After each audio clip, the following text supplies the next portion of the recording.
I'm really not the type of person to share my problems with others, but I'm just so enraged right now that I need to vent.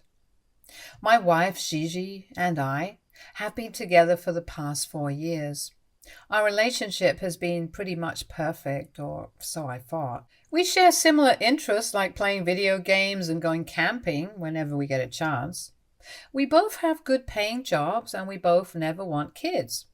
Gigi is extremely independent, which is the primary reason why I fell in love with her in the first place. We dated for 10 months before we moved in together. Gigi and I have talked to each other about our past, and she knows that I strongly dislike people who cheat. She expressed the same sentiment also and told me how her ex-boyfriend broke her heart when she found him cheating with one of his exes. I was glad that we were on the same page regarding this. I like being loyal and available to my partner, and Gigi was the same way in the beginning. However, after we got engaged, something changed in her. One day, while we were drinking, she broached the subject of whether we could get one free pass in our relationship.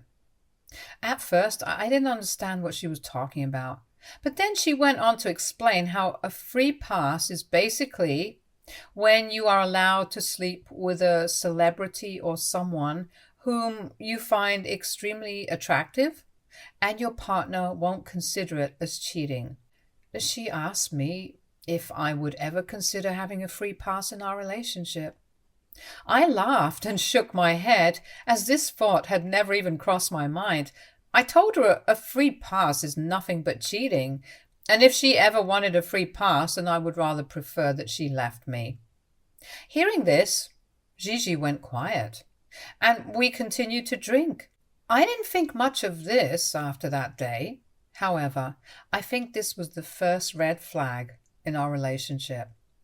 Months later, Gigi approached me saying how she had a colleague who was extremely attractive and had been incessantly asking her out for quite some time. And one day, during their office party, she had given in and kissed him just to shut him up. She told me that she had felt extremely guilty about it and wanted to tell me, but her friends had dissuaded her from telling me the truth since they thought that I would not understand. My first thought was that what this guy did was basically coerce her, so I told her that she needed to immediately report him and that she could file an HR complaint against him because this is a really serious issue. However, Gigi tried to brush it off, saying that it wasn't a big deal, which made me a bit suspicious. I asked her why she did even tell me this if she thought it wasn't a big deal to begin with. Gigi told me how she thought she wanted me to spring into action and perhaps take matters into my own hands by confronting the guy just like all her exes have done, and that she found it unattractive to see that I wanted her to go to HR instead. She then grumbled that I didn't love her enough and how she would have confronted the woman if I had ever kissed someone else. At this point, I could not fathom why Gigi was twisting the situation like this. It felt like I was being manipulated into a scenario that made no sense. How could she expect me to react the same way as her exes? It was as if she couldn't handle the idea of me handling the situation in a rational and responsible manner. Her insistence on making it a test of my love for her left a bitter taste in my mouth. I told her firmly that if she didn't report this to HR, then I would assume that she had kissed the guy out of her own free will and not because she was coerced to do so, which means it was cheating, and I could not marry someone like that. Hearing this, Gigi's expression shifted from frustration to disbelief. She asked me if I was serious, and I nodded, reiterating that I couldn't handle cheating. We did argue for a bit where she kept saying how everyone would look at her differently if she complained against the guy and outed him, but I didn't care, and I reminded her that she should not care either if what she had told me was true. In the end, she reported to HR, and apparently it was a big deal, just anyone would expect. The company ended up firing the guy and assured Gigi that she did the right thing. I was glad that Gigi stood up for herself. However, a week later, I received a message from a stranger. He claimed that he was the guy who Gigi had kissed. In his message, he had written how Gigi had kissed him out of her own consent and that he never did anything wrong. He alleged that Gigi apparently never wore the engagement ring in the office, so he had no idea that she was even engaged, nor did her friends ever bring it up, which is why he had thought it right to pursue her. He told me that he wanted nothing from me, but to just inform me of the truth and apologize for kissing my girlfriend. Obviously, I never replied back to his message because this guy had been fired anyway, and at that time, I believed Gigi over him. 2 months later, Gigi and I got married at our dream venue. It was a beautiful ceremony, and we took our vows in front of our parents and the rest of our families. The start of our marital life was pure bliss. Everything was going smoothly until I discovered something incriminating in her laptop one day while she was out grocery shopping. My laptop was getting charged upstairs, so I opened her laptop to check our flight details since our trip was coming up. In Safari, under frequently visited, I saw a Reddit account page that got me curious, and I clicked on it without thinking much. This is how I discovered that Gigi had this Reddit account which she had never told me about, where she would exchange inappropriate pictures with a random stranger. I went through the pictures, and in all her pictures she had cropped out her face, and he had done the same. Their messages were not lovey-dovey either, and were purely sexual. But what struck me was how she had shamelessly discussed our sex life with this complete stranger. I was at a loss for words. When she came back, I confronted her, and she went pale as a sheet when she realized that I had found her account. I asked her to explain herself because I was so disgusted by the pictures. She hesitated for a moment, her eyes darting nervously before finally meeting mine, and then slowly, hesitantly, she began to speak. She confessed to finding it exciting to send her pictures to a stranger and to engage in conversations with him that she knew were forbidden. She told me how it was basically like porn and that it meant nothing to her. She tried to justify, saying how she had never confessed any love for him and that sending pictures with her face cropped out wasn't a big deal because he would never find out who she actually is. I struggled to comprehend her reasoning, to understand what would make her behave this way. I asked her why would she even need to do this if it was because she wasn't satisfied in our marriage. But Gigi shook her head vehemently, her eyes pleading for understanding as she tried to argue that it wasn't like that, and that this was just a stupid thing that meant nothing to her. She kept saying that she loved me and pleaded with me to let this go, as this is nothing more than an embarrassing incident, and promised me that she would delete the Reddit account immediately. I wanted to scream, to lash out in fury and frustration. But instead, I remained silent as I tried to process this new information. There was nothing left to say, no words that could undo the damage that had been done. I have to admit that after this, our sex life did suffer because I felt so betrayed and hurt. I struggled to find the desire to be close to her, to let down my guard and allow myself to be vulnerable again. The thought of being intimate with her filled me with a sense of dread.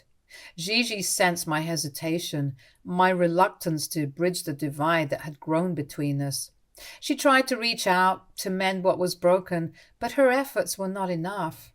Every time I looked at her, I could picture her messages with the guy in my head, and it really did not help. Just a week after this, I received even worse news while I was at the office one morning. My parents had met with a car accident and were critically injured. I could not believe it, and it was as if the ground had suddenly disappeared beneath my feet. leaving me suspended in a void of shock and despair. I raced to the hospital to check on my parents as fast as I could. I was informed by the doctors that they were on life support because their organs were failing. The doctors told me honestly that the chance of them surviving this was less than 50%.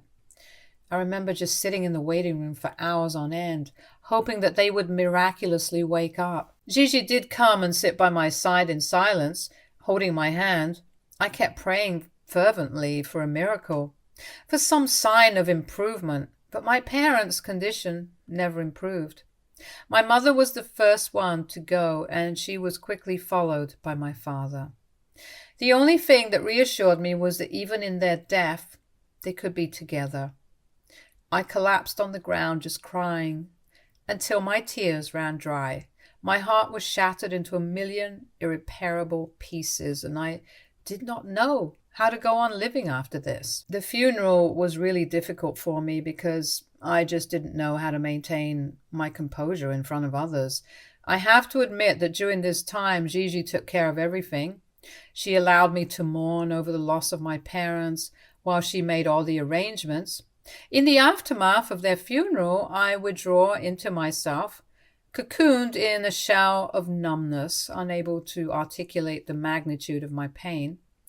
I found myself trapped in a suffocating embrace of grief and depression.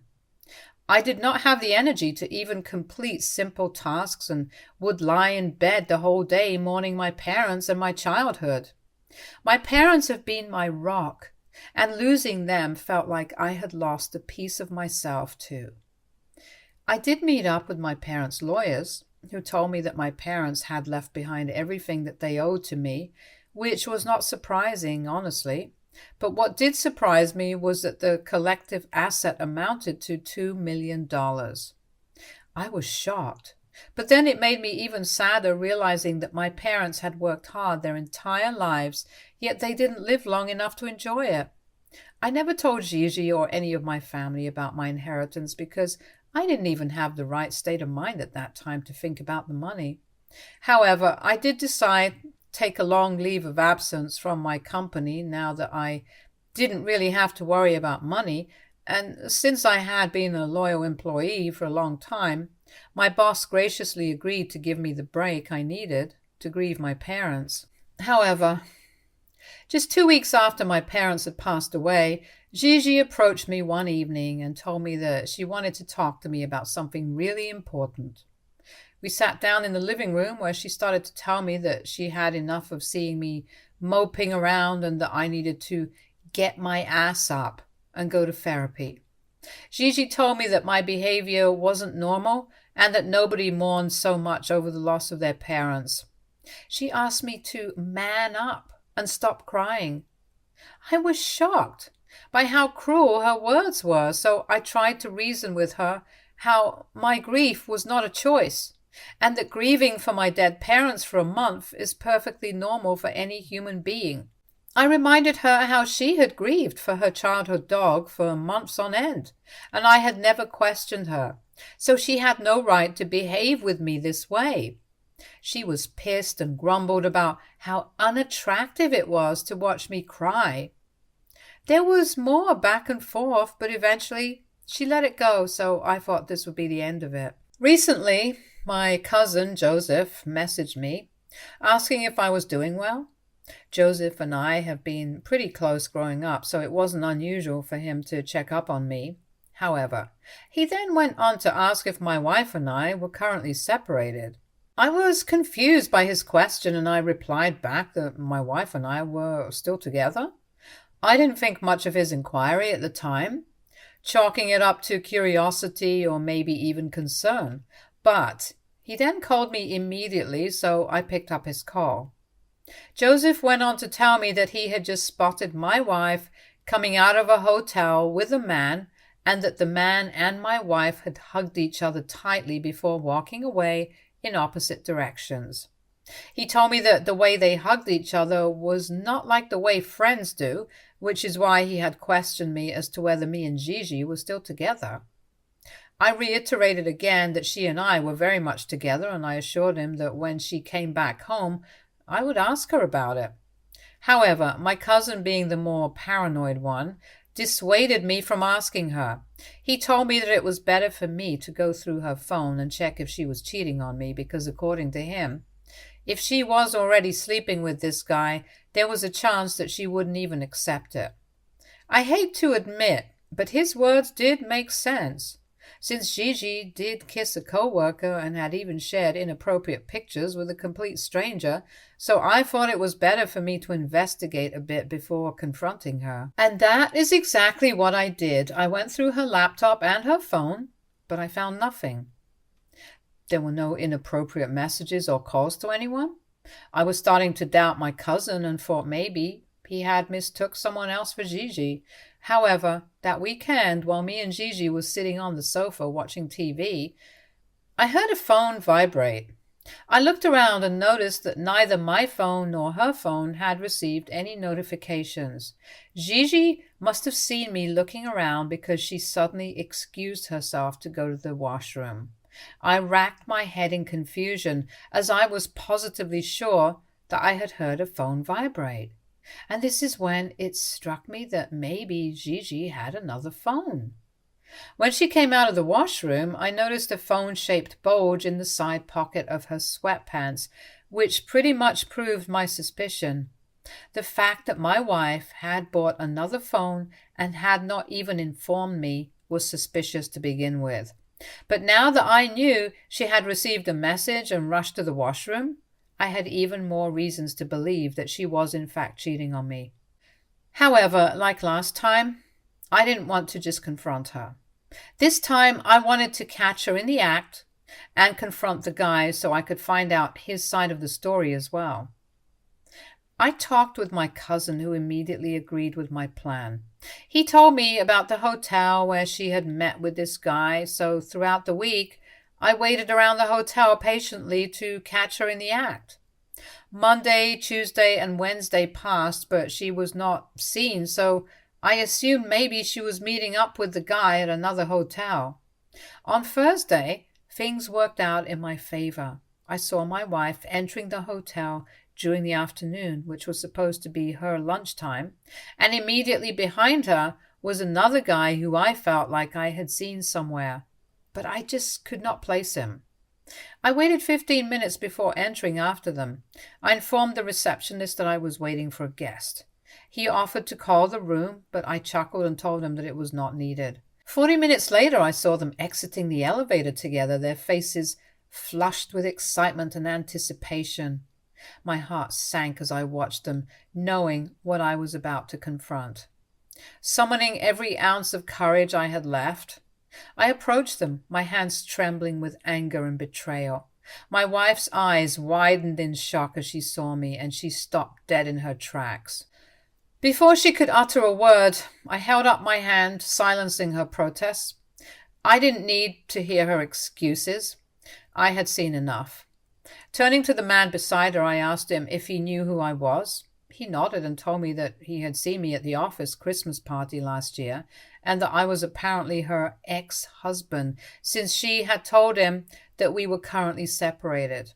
I stared at him blankly as he went on to tell me that he would have never gotten involved with her in any way if he knew that she was still married. I asked him if he worked with Gigi, and he nodded, telling me that they were co-workers. Anger surged through me like wildfire as I realized that my wife had once again cheated on me with a co-worker. Without a word, I turned on my heels and walked away, leaving them standing there in stunned silence. As I drove home, the weight of what I had witnessed settled over me like a suffocating blanket. My marriage was over, shattered beyond repair by the betrayal of the woman I had loved and trusted above all others. When I reached home, I began to pack my bags immediately. I was so pissed and heartbroken with everything going on in my life. Gigi had apparently driven after me, so she walked into the house huffing and puffing. She found me packing my bags upstairs and immediately confronted me. She told me that she had made a terrible mistake and begged me for forgiveness. She went on to say how lonely she had felt, and in her desperation, she had decided to lie to this coworker about us getting a separation, since she didn't want to be known as the cheating wife around her office. She told me that she had wanted to come clean to me for a very long time, but was afraid of my reaction. I yelled at her to get out of my face, as I just could not bear to hear any more of her lies. I knew with certainty that had I not caught her red-handed that day, she would have continued to sleep with him. Gigi then changed her tactics and started telling me how I could not blame her entirely for everything, and I needed to accept that this was my fault also. I stopped packing and looked at her because I could not believe the audacity she had to even suggest such a thing. She went on to tell me how I hadn't slept with her for months on end after I found her messages on Reddit, and this had continued even after my parents passed away. I was so angry that I yelled at her that she had no right to blame me for her betrayal, and that her actions were a choice she made, regardless of the circumstances. I couldn't believe she was trying to shift the blame onto me, as if my grief and pain was somehow responsible for her infidelity. But Gigi persisted, her words cutting through the air like a knife. She accused me of neglecting her and of failing to fulfill my duties as a husband. She told me that I had become too boring while grieving my parents' death, and went on to suggest that instead of walking out of the marriage, I should instead understand her perspective. She even went on to demand that we should think about opening up our marriage, and that I was welcome to date other people if that was what I wanted. Hearing her words, I simply scoffed because I was so done with this woman. I packed my bag, and before leaving, I informed her that I would be sending her the divorce papers. Currently, I'm staying with my cousin, and Gigi has called me 1,000,000 times. Her messages range from apologizing to blaming me for ruining everything. She keeps saying that I should see things from her perspective and forgive her, since she was just lonely. So here I am, Reddit, wondering if I'm the a-hole here. Am I to be blamed for pushing my wife to cheat on me just because I was mourning? Update 1. Wow. When I posted this, I thought this post would not even track, but seeing 300 plus comments under my post has been mind-reeling. I didn't think my story was even that interesting, but watching you all fight in the comments has been entertaining. To all the people who are blaming me and saying I pushed my wife to cheat by not sleeping with her, well, I hope for your sake you never find yourself in a predicament like I did. I loved my wife and thought that she would never cheat on me, so when I saw her inappropriate messages with a random stranger, it did affect me emotionally and mentally. I could not just forget everything and sleep with her as if everything was normal. 2 weeks later, when my parents passed away, sleeping with my wife was the last thing on my mind. It's like some of you have never gone through grief, because if you have, you will know that everyone reacts differently, and losing my parents has been soul-crushing. Throughout all this, if my wife can't stay loyal to me and would rather sleep with someone else, then this is no way my fault. Yes, I did feel a bit guilty initially, but after talking to my cousins and reading some of the comments, I am convinced that this is 100% on my wife. She decided to sleep around because that was what she wanted. I have no regrets that I ended this marriage, and I have already talked to my divorce lawyer about everything, so we will be going forward with my decision. I have also had a conversation with my in-laws, Gigi's parents. They had no idea that she had cheated on me, since she had conveniently left out that part and just told them that I had walked away because I was still sad about my parents. I informed them about everything that had happened, and they were just as furious with Gigi as I was.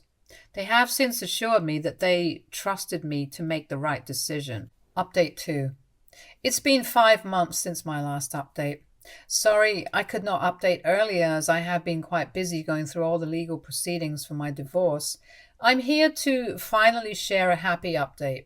Gigi and I are finally divorced. That selfish woman tried to come after my assets during the divorce proceedings, but thankfully my lawyer was able to prove that she cheated on me, which allowed me to safeguard my assets, including the $2 million inheritance from my parents. Gigi, who had no idea previously that my parents had left me behind such a huge amount, tried to argue that she rightfully deserved half of it. However, the judge wasn't having it and refused her point blank. I have wasted no time in moving on with my life. Soon after I moved out, I met an amazing woman named Sarah on Bumble. She is a single mother who is absolutely amazing and has a lovely son named Jerry. Sarah lost her husband a year ago, so she understands the pain of loss and grief that I've been going through.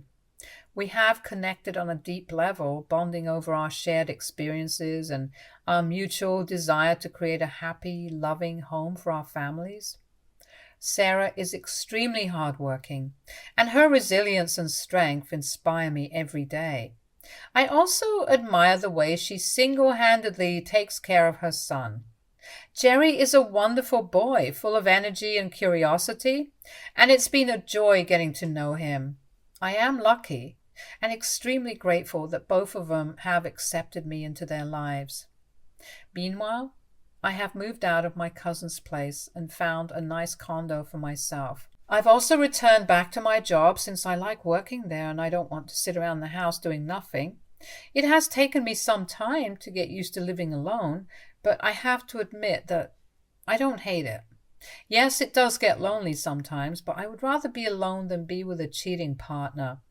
I've also been talking to a therapist so I can heal from my parents' death as well as my past with Gigi, so I can work on building a better future.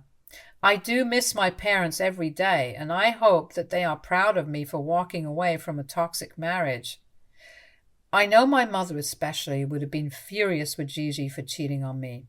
Also, several of you had messaged me after my first update, urging me to get an STD test, which I did, and thankfully the results came back negative. It was a relief to have that peace of mind knowing that I hadn't been exposed to any additional risks due to Gigi's infidelity. Since the divorce, and even during our divorce, Gigi has made several attempts to reach out to me, telling me how sorry she was. I have made it very clear to her that I have forgiven her for her past mistakes, since there's no point in holding on to the grudge anymore. However, she has also tried to initiate meeting me after the divorce, and I immediately shut her down, telling her firmly that I have no interest in rekindling our relationship.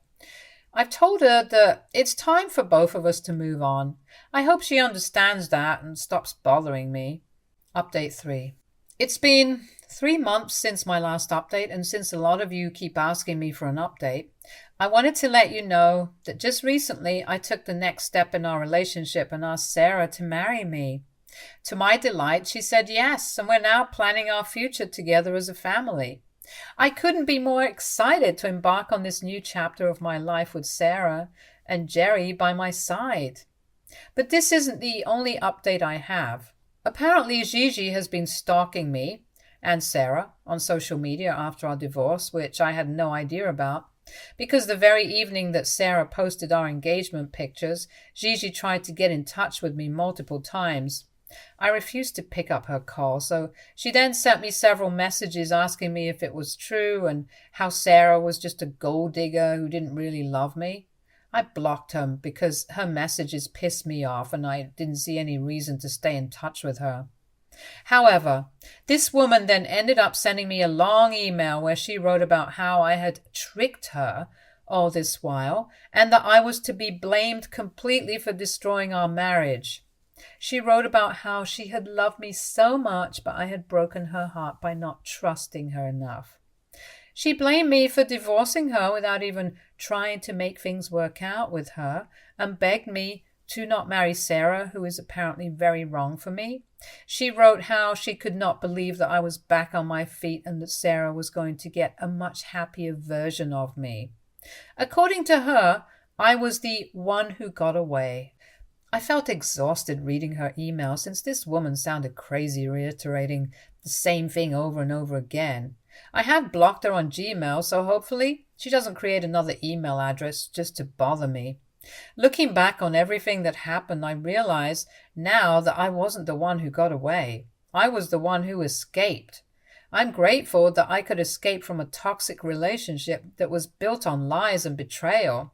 And now I'm finally free to live my life on my own terms with a partner who loves and respects me for who I am. With Sarah, I have found a love that is genuine, unconditional, and built on a foundation of trust and mutual respect. Together, we're building a future filled with love, laughter, and endless possibilities. And for that, I am truly grateful. To anyone out there who may be going through something similar, my advice is simple. Never settle for anything less than you deserve. Trust your instincts and never be afraid to walk away from a situation that no longer serves you. Life is too short to waste on people who don't appreciate you. Stay tuned for more stories from our girl relationships.